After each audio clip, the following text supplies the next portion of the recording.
Mi hijo me cortó toda comunicación durante 13 años, hasta que se enteró de que yo era una nueva millonaria.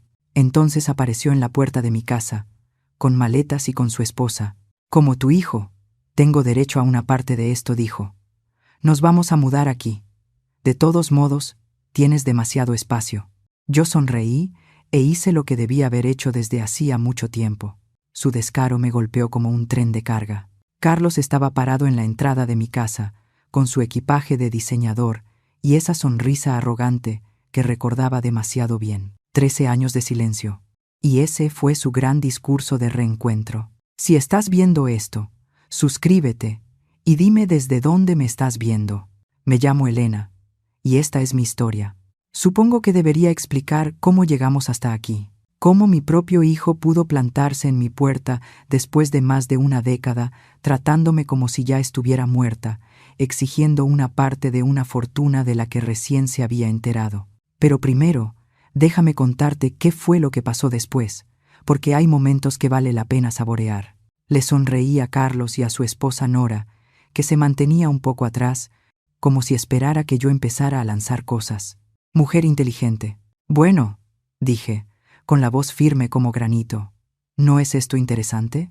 La seguridad de Carlos vaciló apenas un instante. No esperaba calma, esperaba a la madre desesperada y agradecida que había abandonado todos esos años atrás.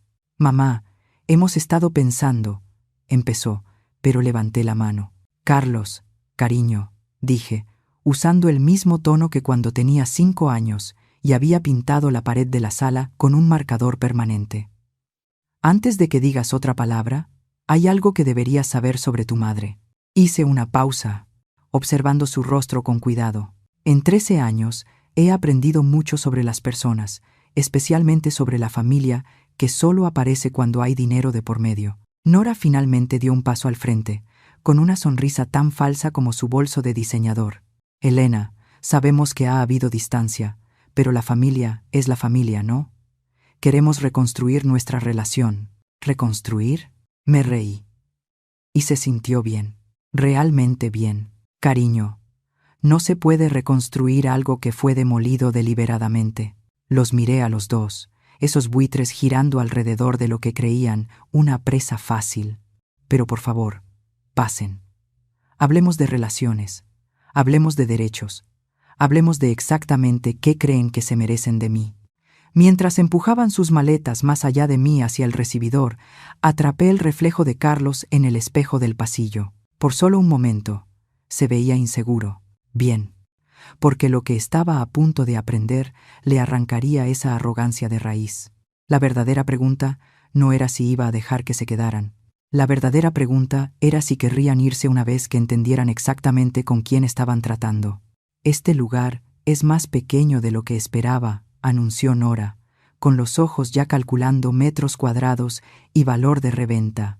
Tenía esa mirada que ponen algunas mujeres cuando redecoran mentalmente la casa de otra persona. Carlos hacía lo mismo, solo que evaluaba todo como si ya estuviera planeando la venta del patrimonio.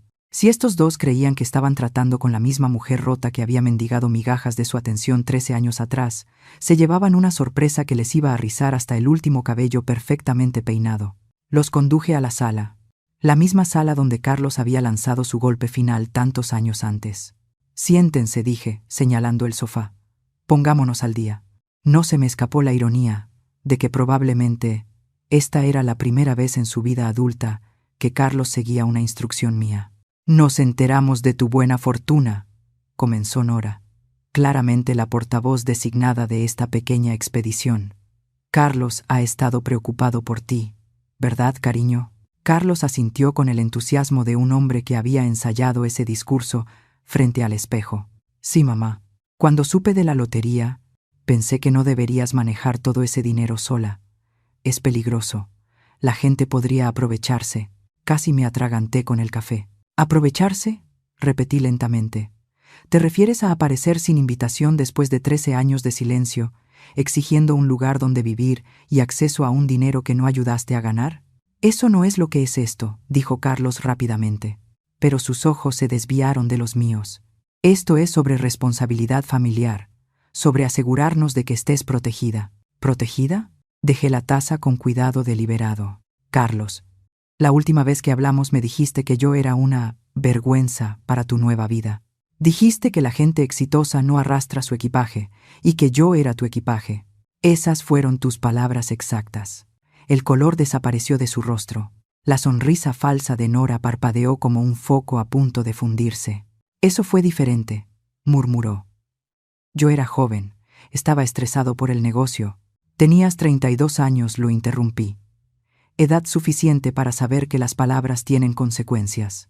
Edad suficiente para entender que algunas puertas, una vez cerradas, no se abren automáticamente, solo porque las circunstancias cambian.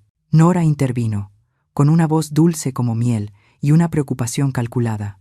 Elena, todos decimos cosas de las que nos arrepentimos cuando estamos bajo presión. Lo que importa es que ahora estamos aquí, listos para volver a ser una familia. ¿Listos para volver a ser una familia? Eso sí que era bueno viniendo de una mujer que había ayudado a orquestar mi exilio de sus vidas. Miré a esas dos personas sentadas en mi sala y sentí algo que no había experimentado en años. Control absoluto. Ellos necesitaban algo de mí, lo que significaba que, por primera vez en nuestra relación, yo tenía todas las cartas. Díganme, dije, recostándome en la silla, ¿exactamente cuánto de mi buena fortuna creen que les corresponde? Carlos y Nora se intercambiaron esa mirada que comparten los matrimonios cuando están a punto de atacar en equipo. Ya la había visto antes, cuando me fueron sacando sistemáticamente de sus vidas. La diferencia era que esta vez la reconocí por lo que era, una reunión de estrategia en tiempo real.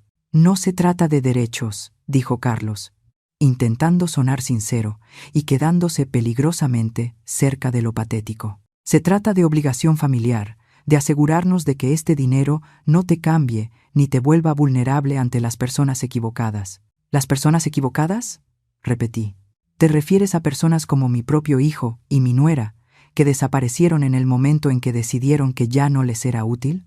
La máscara de Nora se deslizó apenas un segundo, dejando ver algo afilado y calculador debajo. Elena, entendemos que estés herida, pero estamos hablando de tu futuro, de tu seguridad.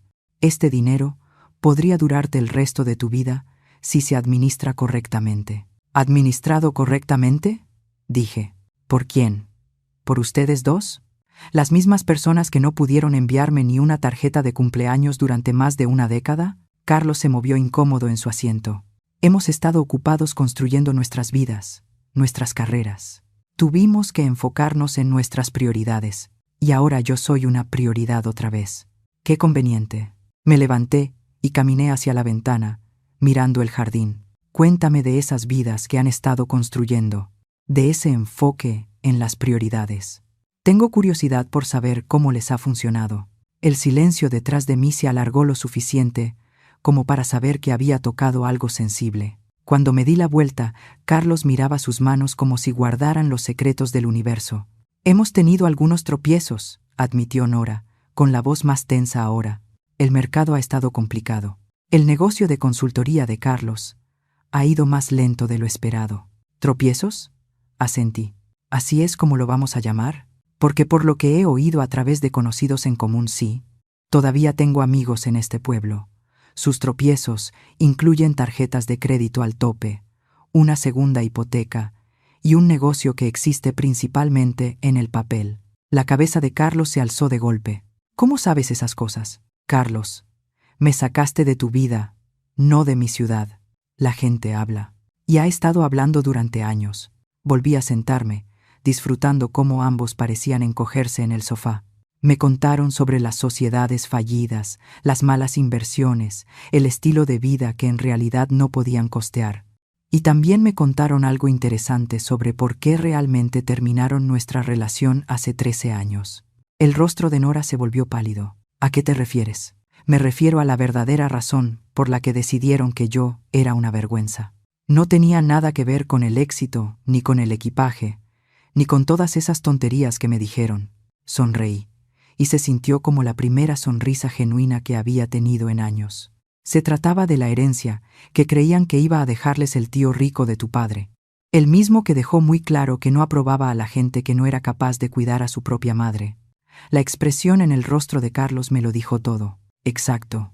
Me tiraron a la basura porque pensaron que el tío Roberto les dejaría su dinero si demostraban que eran independientes, exitosos, libres de cargas familiares. Me incliné hacia adelante. ¿Y cómo les salió ese plan? El rostro de Carlos pasó por varios tonos de rojo antes de asentarse en un gris enfermizo.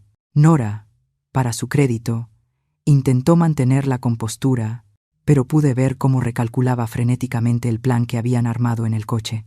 El tío Roberto dejó su dinero al refugio de animales, susurró Carlos. ¿Todo? ¿Cada peso? Pregunté, sin intentar ocultar mi satisfacción. Vaya, resulta que tenía opiniones muy firmes sobre la gente que abandona a sus padres ancianos por dinero. ¿Quién lo hubiera imaginado? Nora fue la primera en recuperar la voz. Eso es historia antigua, Elena. Lo que importa es el futuro. Lo que importa es que la familia se apoye en los momentos difíciles. La familia apoyándose mutuamente. Hice rodar esas palabras en mi mente, como si estuviera degustando un vino. Qué interesante viniendo de ti, dije. Recuérdame, Nora, ¿en qué momento exacto empezaste a considerarme familia? Porque recuerdo perfectamente que en tu fiesta de inauguración de casa te referiste a mí como la carga de Carlos. Ella se estremeció. No se suponía que escucharas eso, pero lo escuché, respondí. Eso.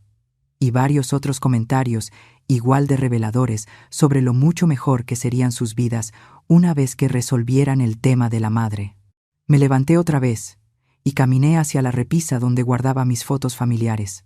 Todas eran de antes del matrimonio de Carlos. Pasé 13 años preguntándome qué había hecho mal. 13 años pensando que de alguna manera había fallado como madre. Tomé una foto de Carlos el día de su graduación universitaria, con el brazo alrededor de mí, los dos sonriendo de oreja a oreja. Pero yo no fallé, ¿verdad? Dije en voz baja. Crié a un hijo amable, considerado, generoso. El fracaso fue lo que ocurrió después de que te conoció a ti. Eso no es justo, protestó Carlos con poca fuerza. ¿Justo? Me giré para mirarlos a los dos. ¿Quieres hablar de lo que es justo? Justo habría sido una conversación antes de cortar todo contacto. Justo habría sido honestidad sobre sus verdaderas intenciones. Justo habría sido tratar a tu madre como a un ser humano, y no como un problema que había que administrar. Cometimos errores, dijo Nora, con la voz afilada por la creciente desesperación. Pero ahora estamos aquí. Queremos arreglar las cosas. ¿Arreglar las cosas? Repetí. ¿Con mi dinero?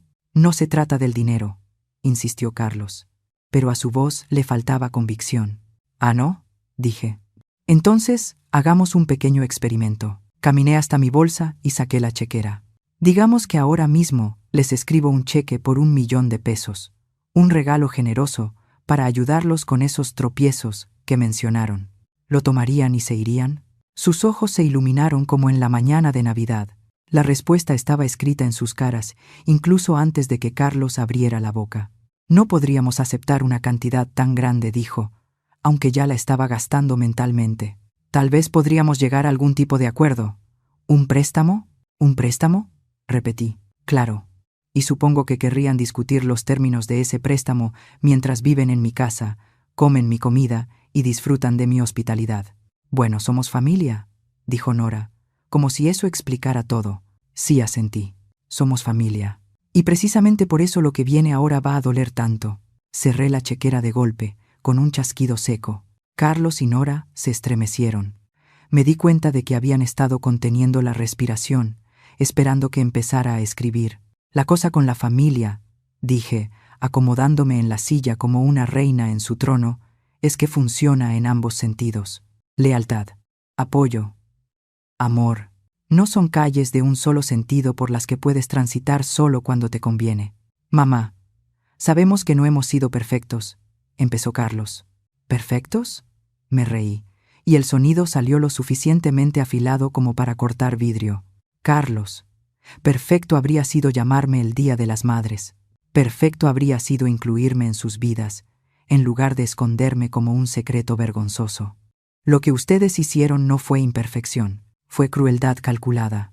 Nora se inclinó hacia adelante en el sofá, con la desesperación ya asomándose sin disimulo. Elena, estamos dispuestos a reconocer nuestros errores. Queremos construir una mejor relación de ahora en adelante. ¿Construir una mejor relación? Repetí pensativa. ¿A partir de cuándo? A partir del momento en que se enteraron de que me gané la lotería, qué notable coincidencia que su deseo de reconciliación familiar surgiera exactamente al mismo tiempo que cambió mi situación financiera. Carlos tuvo la decencia de verse avergonzado, pero Nora estaba hecha de un material más duro. La gente cambia, Elena. La gente crece. No somos las mismas personas que éramos hace 13 años. Tienes razón, dije. No son las mismas personas. Son más grandes. Están más endeudados. Y están más desesperados. Pero en lo fundamental, son exactamente quienes siempre han sido. Me levanté y caminé de nuevo hacia la ventana, no porque necesitara ver el jardín, sino porque quería que sudaran mientras hablaba. ¿Quieren saber qué hice con mi tiempo durante estos 13 años? Mientras ustedes construían sus vidas importantes y priorizaban sus carreras. Ninguno de los dos respondió, pero podía sentir su atención como calor en mi espalda. Aprendí cosas, tomé cursos, leí libros, hice nuevos amigos. Descubrí que en realidad soy bastante inteligente cuando no hay nadie diciéndome que soy una carga. Me giré para mirarlos.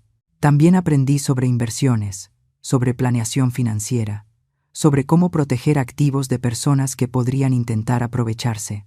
El rostro de Carlos se volvió cuidadosamente inexpresivo. ¿A qué te refieres? Me refiero a que no me gané la lotería y metí el dinero debajo del colchón, Carlos. Contraté profesionales, buenos profesionales, del tipo que se especializa en proteger a personas con dinero de familiares con motivaciones cuestionables. ¿Contrataste abogados?, dijo Nora, y su voz se volvió plana. Entre otros, respondí. Contraté asesores financieros, planificadores patrimoniales, incluso un investigador privado. Sonreí al ver sus expresiones horrorizadas. Te sorprendería lo mucho que una persona motivada puede aprender sobre la situación financiera de alguien cuando tiene los recursos para averiguarlo. ¿Nos investigaste? La voz de Carlos se quebró en la última palabra. Investigué a todos, Carlos. Amigos, parientes lejanos, organizaciones benéficas, oportunidades de inversión. Cuando de repente tienes una riqueza considerable, aprendes muy rápido que todo el mundo quiere algo de ti. Regresé a mi silla, pero no me senté. La diferencia es que la mayoría de la gente es honesta sobre sus intenciones. La máscara de Nora ya había desaparecido por completo, reemplazada por algo más duro y calculador. ¿Qué es exactamente lo que estás diciendo? Estoy diciendo que presentarse aquí con sus maletas, exigiendo espacio en mi casa y acceso a mi dinero después de 13 años de tratarme como si ya estuviera muerta, fue un error. Finalmente me senté, tomándome el tiempo para acomodar mi falda, levantar mi taza de café y mirarlos a ambos con absoluta calma. Estoy diciendo que si creen que soy la misma mujer que desecharon hace tantos años, están a punto de llevarse una gran decepción. El silencio entre nosotros se estiró como un cable tenso. Carlos parecía a punto de vomitar. Nora parecía estar calculando rutas de escape, pero yo aún no había terminado con ellos, ni de cerca. El reloj de péndulo del pasillo dio 3 campanadas y me di cuenta de que llevábamos sentados ahí más de 1 hora. El tiempo vuela cuando observas cómo los planes cuidadosamente construidos de otras personas se derrumban en tiempo real. Así que dije, dejando la taza de café vacía sobre la mesa, hablemos de lo que realmente quieren, no de esa tontería de la reunión familiar, no de la supuesta preocupación por mi bienestar. Tengamos una conversación honesta sobre por qué están aquí en realidad. Carlos abrió la boca, probablemente para soltar otro discurso ensayado sobre familia y preocupación, pero levanté la mano. Antes de que respondas, déjame compartirte parte de la información interesante que descubrieron mis investigadores. Metí la mano en el cajón de la mesa auxiliar y saqué una carpeta color manila. ¿Sabías que los registros financieros de las personas se vuelven bastante accesibles cuando sabes dónde buscar y cuentas con los profesionales adecuados haciendo las preguntas correctas? Los ojos de Nora se clavaron en la carpeta como si fuera una serpiente a punto de atacar. Por ejemplo, continué, abriendo el expediente, aprendí que han estado viviendo por encima de sus posibilidades durante casi 5 años. El negocio de consultoría que Carlos dice que solo está pasando por un periodo lento no ha tenido un cliente legítimo en 8 meses. El rostro de Carlos se puso blanco. ¿Cómo podrías saber algo así? De la misma manera en que sé de las 3 tarjetas de crédito que tienen al tope, del préstamo que sacaron usando el coche como garantía y de la segunda hipoteca de su casa, en la que ya llevan 2 meses de atraso. Saqué una hoja de papel. De la misma manera en que sé que han estado pidiendo dinero prestado a los padres de Nora, diciéndoles que es para expandir el negocio, cuando en realidad es solo para mantener las luces encendidas. No tenías derecho, susurró Nora, pero no había verdadera rabia en su voz. Solo el sonido vacío de alguien que había sido descubierto. No tenía derecho. Me reí. Y esta vez fue una risa genuinamente divertida. Cariño, tuve todo el derecho en el momento en que decidieron aparecer en mi puerta haciendo exigencias. En el mundo de los negocios a eso le llaman diligencia debida. Algo que quizá habrían aprendido si alguno de ustedes hubiera dirigido alguna vez un negocio exitoso. Carlos se desplomó en la silla como un globo desinflado. Estamos en problemas. Está bien. Estamos en serios problemas. Pero eso no cambia el hecho de que eres mi madre. Eso tiene que significar algo. Sí, respondí. Sí significa algo. Significa la razón por la que voy a darte una oportunidad. Exactamente una. Ser honestos conmigo, dije. Dejar el teatro. Parar la manipulación y decirme exactamente qué necesitan y por qué. Se miraron entre ellos. Algún tipo de comunicación silenciosa, pasando de uno al otro. Finalmente, Carlos se enderezó y me sostuvo la mirada. Vamos a perderlo todo, dijo en voz baja. La casa, los coches, probablemente también el dinero de los padres de Nora. Debemos alrededor de 6 millones de pesos y no tenemos forma de pagarlo. ¿6 millones de pesos? Repetí. Es un hoyo bastante profundo el que se cavaron. Hicimos malas inversiones, añadió Nora. El socio de Carlos se quedó con la mayor parte del capital y desapareció. Cuando nos dimos cuenta de lo que había pasado, ya era demasiado tarde. Por primera vez, desde que habían llegado, sonaban como si estuvieran diciendo la verdad. No me despertó compasión, pero sí curiosidad. Y pensaron que presentarse aquí con exigencias y maletas era su mejor estrategia para conseguir ayuda. Pensamos, dijo Carlos lentamente, que si lo presentábamos como una reunión familiar, como querer pasar tiempo contigo, sería más fácil que admitir que necesitábamos dinero. ¿Más fácil?, pregunté. ¿Para quién? Carlos tuvo la decencia de verse avergonzado. Para nosotros. Pensamos que sería más fácil para nosotros. Por fin, un momento de verdadera honestidad. Casi resultaba refrescante. Bien, dije, cerrando la carpeta y apartándola. Ahora sí estamos llegando a algo. 6 millones de pesos, repetí, dejando que la cifra flotara en el aire como humo de un incendio. Es todo un logro. La mayoría de la gente tarda décadas en acumular ese nivel de deuda. Carlos hizo una mueca. Sabemos cómo suena. ¿De verdad?, respondí. Porque suena a 2 personas que tomaron una serie de decisiones catastróficamente malas y ahora buscan que alguien más pague por ellas. Me recosté en la silla. Háblenme de ese socio que supuestamente se robó su dinero. Marcos Villaseñor, dijo Nora rápidamente. Fue compañero de cuarto de Carlos en la universidad. Fundaron la consultora juntos hace 5 años. Marcos Villaseñor, repetí, sacando mi teléfono. Lo curioso de tener buenos investigadores, Carlos, es que suelen ser muy minuciosos. Deslicé el dedo por mis notas. Marcos Villaseñor no se robó nada. Marcos Villaseñor descubrió que su socio estaba desviando dinero de la empresa para gastos personales y deudas de juego. Lo denunció ante las autoridades y disolvió la sociedad para protegerse. El silencio en mi sala fue tan absoluto que podía escuchar el zumbido del refrigerador en la cocina. Eso no fue lo que pasó, dijo Carlos débilmente. ¿No? Porque, según la carpeta de investigación, sí, hay una carpeta abierta. Han estado bajo investigación por fraude empresarial durante los últimos 8 meses. La fiscalía aún no ha decidido si va a presentar cargos. El rostro de Nora tomó el color del papel viejo. ¿Cómo sabes todo eso?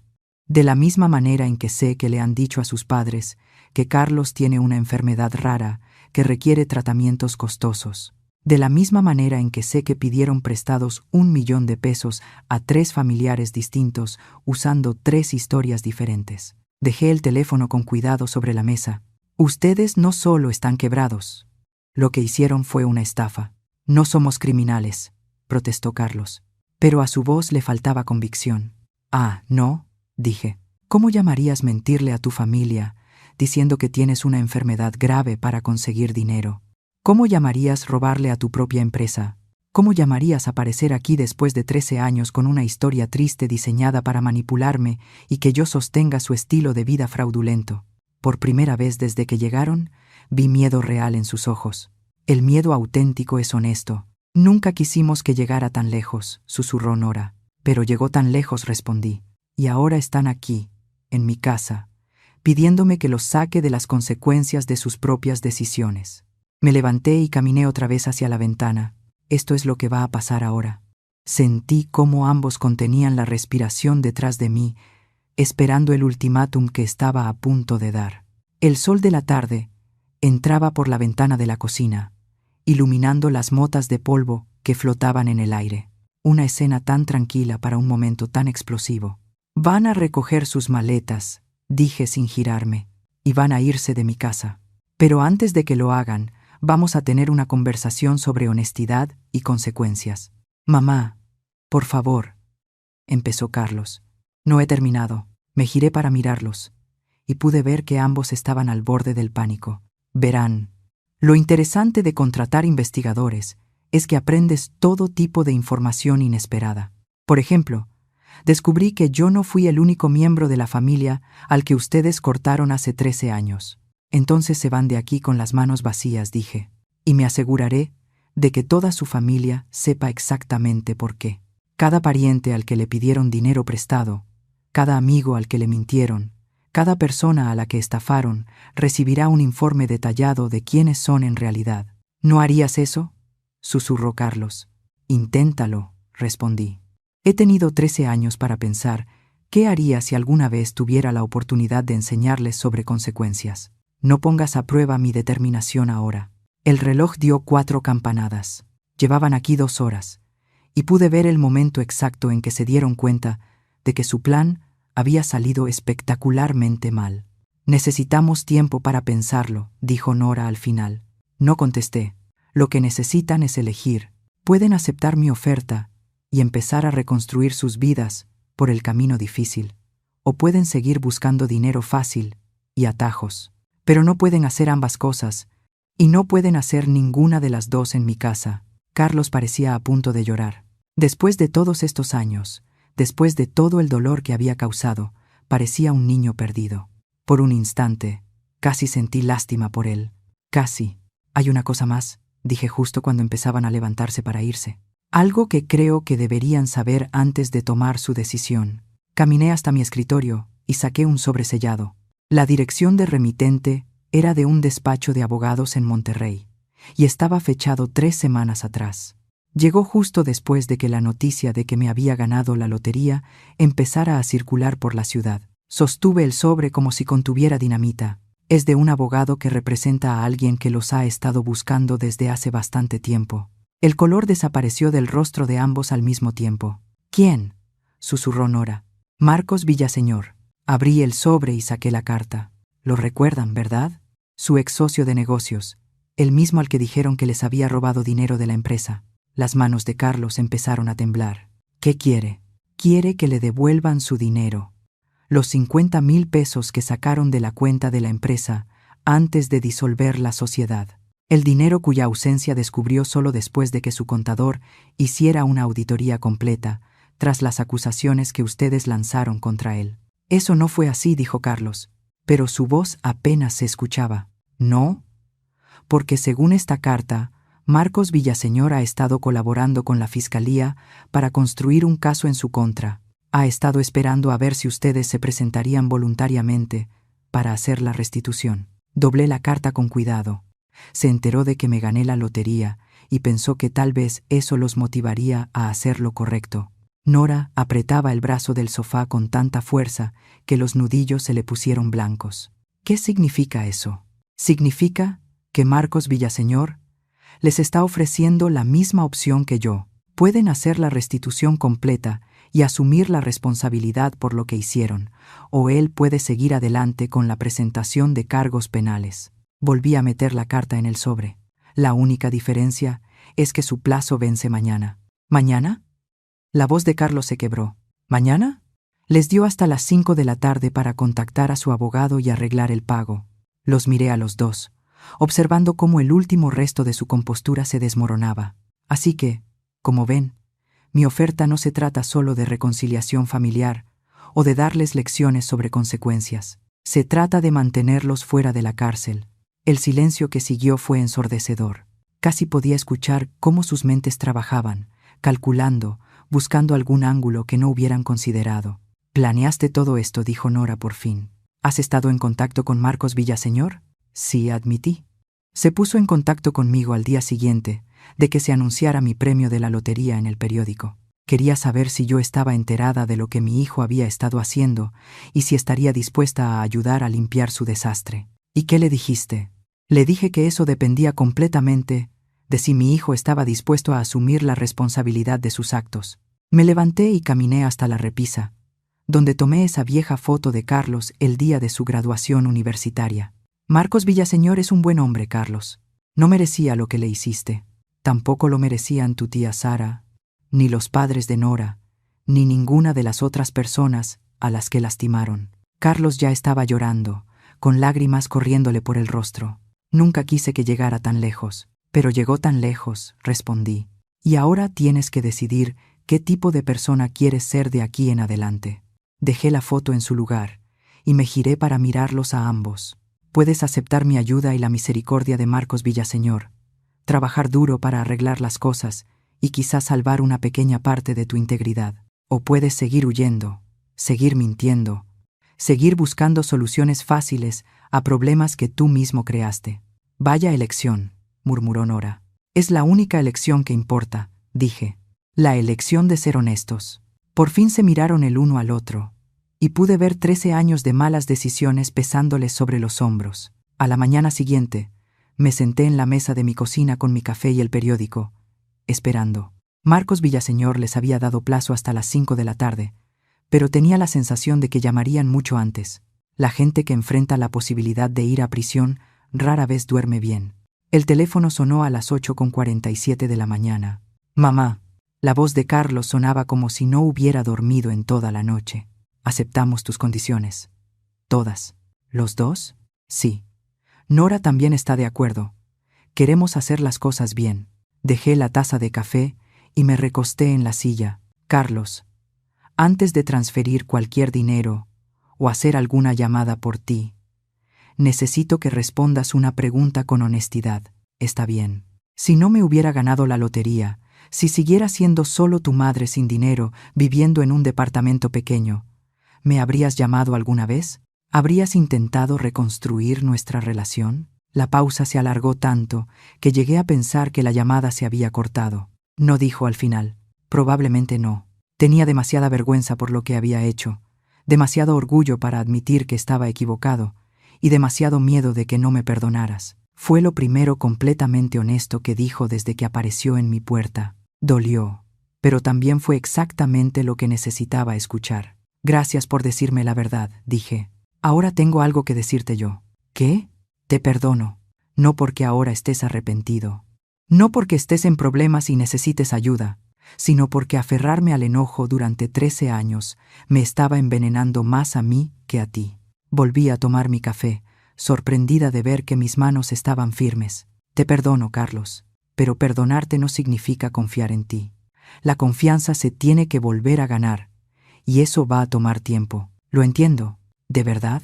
Porque ganarse de nuevo la confianza significa años de comportamiento consistente. Significa terapia, trabajo duro y demostrar que has cambiado. No solo prometer que lo harás». «Lo entiendo», repitió. Y esta vez le creí. «Bien. Llamaré al abogado esta mañana y a Marcos Villaseñor por la tarde. Tú y Nora necesitan estar en sus respectivas oficinas antes de que termine el día laboral de hoy». Hice una pausa, mirando mi jardín, donde las primeras flores de primavera empezaban a abrirse. «¿Y Carlos?» «Sí, esta es tu última oportunidad. Si arruinas esto, si vuelves a mentir, si intentas atajos o lastimas a alguien más que me importa, estarás solo para siempre. Lo sé». Después de colgar, me quedé sentada en mi cocina por mucho tiempo, pensando en las segundas oportunidades y en la diferencia entre perdonar y permitir abusos. Algunas personas dirían que fui demasiado dura con mi hijo, que la familia debería permanecer unida, pase lo que pase. Pero esas personas nunca pasaron 13 años preguntándose qué habían hecho mal. Nunca sintieron el dolor particular de ser descartados por su propio hijo. Nunca tuvieron que reconstruir por completo su sentido de identidad después de que les dijeran que no valían nada. Aprendí algo importante en esos 13 años. El amor sin límites no es amor. Es solo miedo disfrazado con ropa más bonita. Mi teléfono vibró con un mensaje de texto. Era de mi hermana Sara. Me enteré por ahí de que Carlos apareció. ¿Cómo te fue? Respondí escribiendo. Está recibiendo una segunda oportunidad. Si la merece o no, está por verse. ¿Y tú? ¿Cómo estás?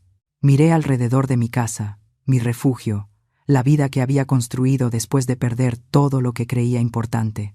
La vida en la que tomé mis propias decisiones, puse mis propios límites y nunca más tuve que rogar por un lugar en una mesa que siempre debió ser mía.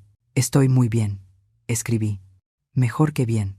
Soy libre. 2 años después, Carlos terminaría de pagar hasta el último peso de lo que había robado. Nora descubriría que en realidad era bastante buena administrando un pequeño negocio, cuando no intentaba hacerse rica de la noche a la mañana. Y yo despertaría cada mañana en mi propia casa, viviendo mi propia vida, entendiendo por fin lo que significaba ser verdaderamente rica. No tenía nada que ver con números de lotería, y todo que ver con no volver a aceptar nunca menos de lo que merecía. El dinero fue agradable, eso sí. Gracias por escuchar. No olvides suscribirte y siéntete libre de compartir tu historia en los comentarios. Tu voz importa.